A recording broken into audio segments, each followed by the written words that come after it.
بیایید که سلاح جدید ایران رو ببینیم. چند روز پیش فرمانده نیروی دریایی ایران گفت که ما سلاحی را ساختیم که اگر دشمنا ببینن ما امید داریم که سکته قلبی نکنن.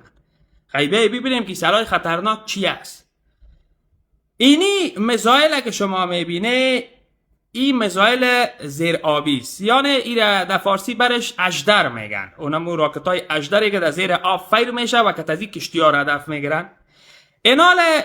اینی میزایل ایران جدیدن ساخته راکت زیردریایی را و نام از این را گذاشته هود.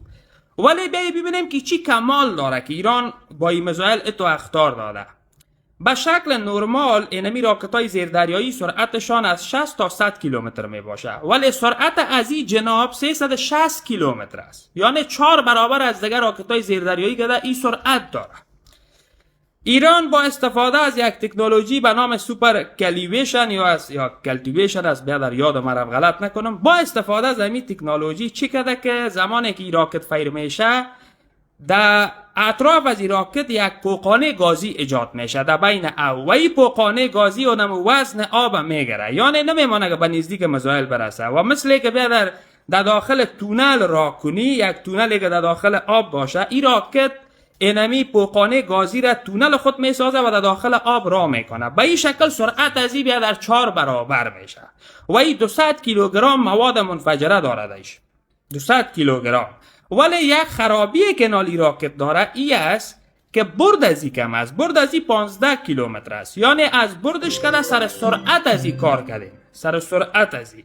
بیا یک مثال بتیم. فکر کنه که بیادر آیا اینمی راکت میتونه که بیادر کشتی بزرگ امریکایی را از بین ببره؟ دو گپ است اینجا. یکی که کشتی امریکایی بزرگ زریش بسیار ضخیم است، بسیار زیاد زره داره، و دومی که این کشتی که میگرده در اطراف از این بادیگارد زیاد است، یعنی یک حلقه دفاعی با کشتی های کوچک دیگه برای خود داره که این حلقه شاید چند کیلومتر باشه. اینال وقتی خواسته شود که کشتی بزرگ با این هدف بزنن باید فاصله را بسیار نزدیک کنن یا حتی بیخی داخل اینمی دیوال دفاعی شون، بعد از این کشتی را هدف بگیرن تا یک فاصله نزدیک بالای از این کشتی انداخت شود و این میزایل بتونه که کشتی را تخریب کنه یا خراب کنه. اما این مشکل است، این کار ناممکن ولی نیست. ولی از دیگه طرف اگر کشتی های امریکایی بخواه، یعنی کشتی بزرگ بخواه که داخل تنگی هرمز بیایه، چون اون تنگی کوچک است، تنگ است، اونو جا دیگه بیادر ایران میتونه که بسیار به آسانی بیادر این کشتی را هدف بگیره، چون اینجا ساحه بسیار باز نیست، آزاد نیست که حلقه دفاعی بسیار بزرگ بر از این کشتی گرفته شود.